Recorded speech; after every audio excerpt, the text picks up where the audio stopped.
Sure. I was just going to give the perspective of the consultant because we were talking about, the client or the company hiring a consultant.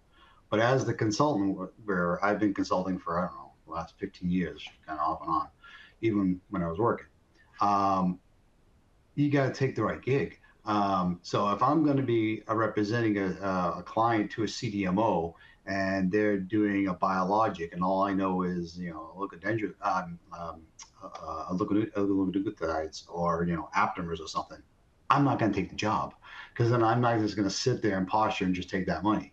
And usually when I'm in there, it's usually I'm the subject matter expert, and I'm there for a specific reason. Like when I was working on CF, cystic fibrosis, you know, there was, a point where, I could do the lipids. I'm an organic chemist trained, so I can do that.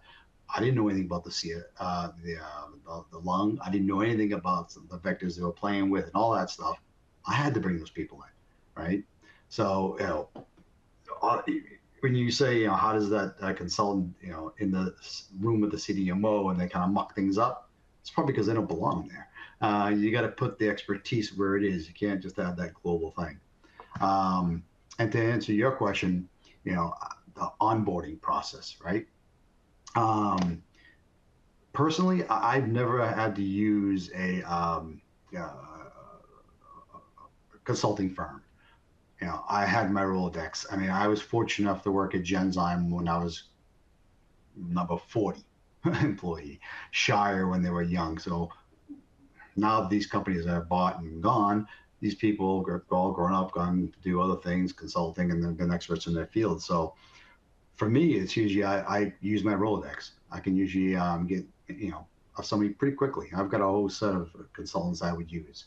Um, I don't do RFPs. It's more about knowing that person, know how they work, and then I can work with them. And depending on their expertise, that's what you charge them. I mean, I think it was Kurt or somebody said that you pay for what you get.